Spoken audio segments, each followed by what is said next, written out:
lost their lives this early in January 12th. The devastation of the earthquake in Haiti is personally overwhelming. We can scarcely comprehend the physical and mental anguish that so many thousands upon thousands have endured and continue to endure today. We stand in awe of both their suffering, but also of their courage. At some point we despair at the enormous need for medical care, for sanitation, for food, for water, for shelter, even burial, and the coming rebuilding. Haiti Vigil, the Nobel laureate and survivor of the Holocaust, said, "We think of the victims and we learn that despair is not the solution. Despair is the question.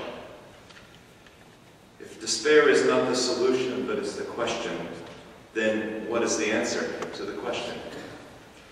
The obvious answer to despair is hope. The answer is simple and obvious, but realizing and acquiring that answer can seem impossible when we're in the midst of that despair.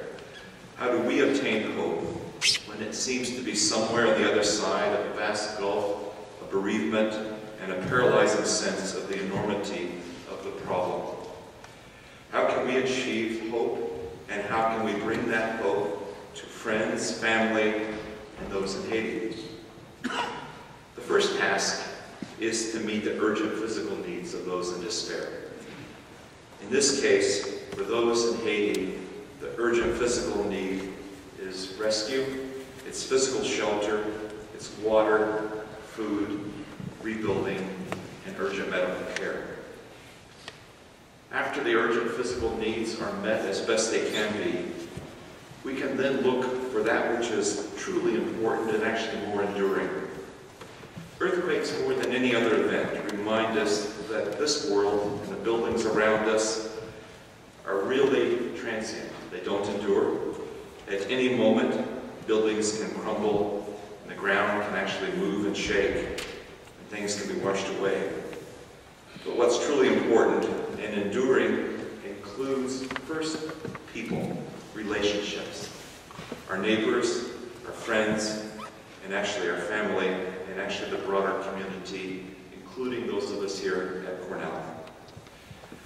Hope can be seen in the relationships that are exemplified through the human courage and compassion that we've read about through this tragedy. About the mother who wouldn't give up, but searched day after day for her son who was pulled alive from the rubble.